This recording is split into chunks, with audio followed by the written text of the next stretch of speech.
What a week. Let's run down the results from the Rhode Island primary election held just a few days ago. In the race to succeed retiring Congressman Jim Langevin, the Democrat, Seth Magaziner, the fellow Democrat, gets an easy win in his primary. The surprise, progressive David Siegel beats Sarah Morgenthau by a few thousand votes. Sarah spent a lot of money, advertised. David, not really anything. I spoke to Seth Magaziner, the winner, on my WPR radio show. He's ready for the fight with Alan Fung.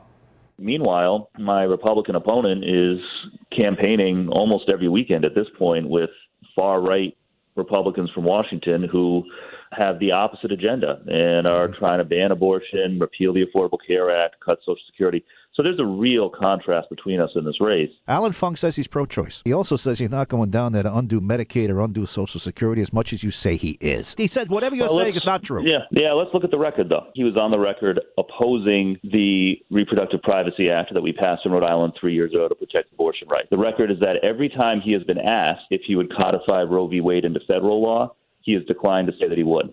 The record is that he said he would vote for Kevin McCarthy to be Speaker of the House. Kevin McCarthy said that as Speaker, he will put forward a bill to do a national abortion ban.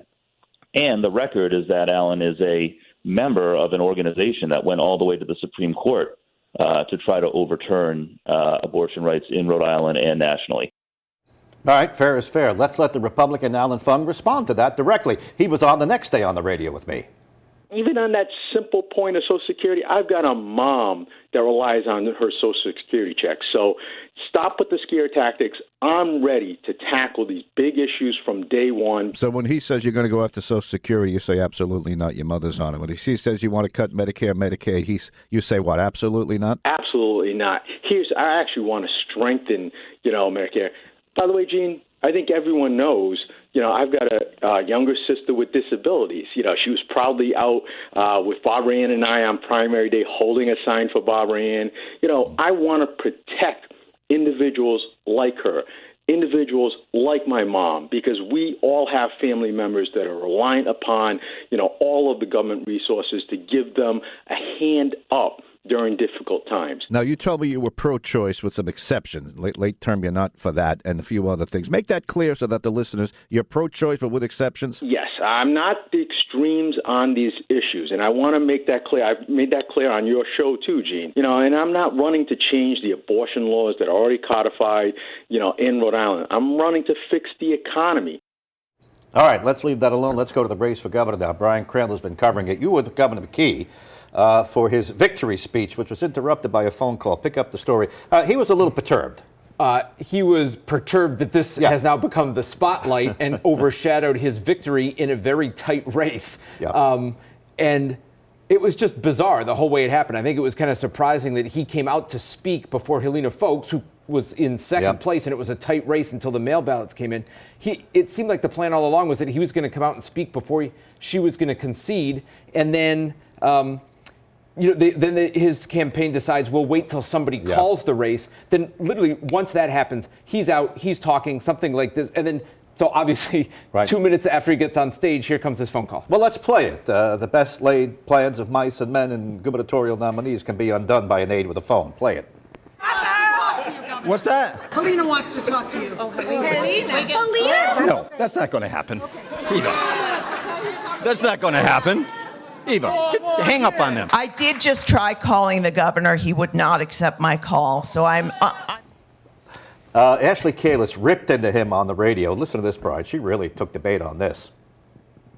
Ashley Kalis telling about the governor's phone call. Play that. It was shocking. It shows, his real temperament, and it is just not what you should expect from a governor. What is his temperament?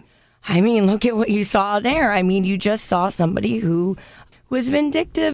You spoke to her?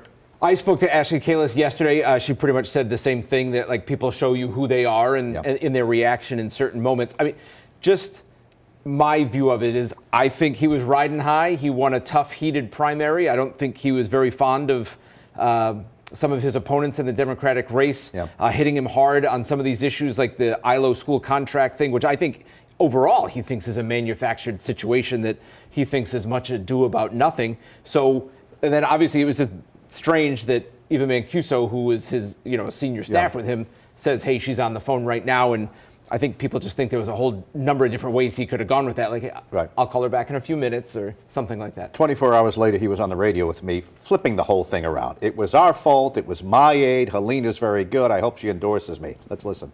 This was, our campaign that made a mistake by bringing a phone up to me while I was giving my speech. Had nothing to do with Helena Folks' campaign. I want to make that clear. Our campaign made an error by bringing a phone up. I don't think anybody expected that I would take the call. My comments was more like, tell that person that's giving me the phone, this is not the right time. Okay, so afterward, when you talked to Brian, you just said anybody with a brain in their head wouldn't do that. You were talking about your staffers, not Helena? Well, I think anybody who thought it was a good idea, that's probably who I was referring to. I don't think that Helena thought it was a good idea to interrupt, my speech at that point in time. I certainly wouldn't interrupt hers. Let's be fair to him. Let's put it aside. It's over. It was a distraction, I suppose, although we picked it up and ran with it. Sabina Matos, I think, is a bigger question from him. That's his hand-picked lieutenant governor. She won. There's bad blood between those two now.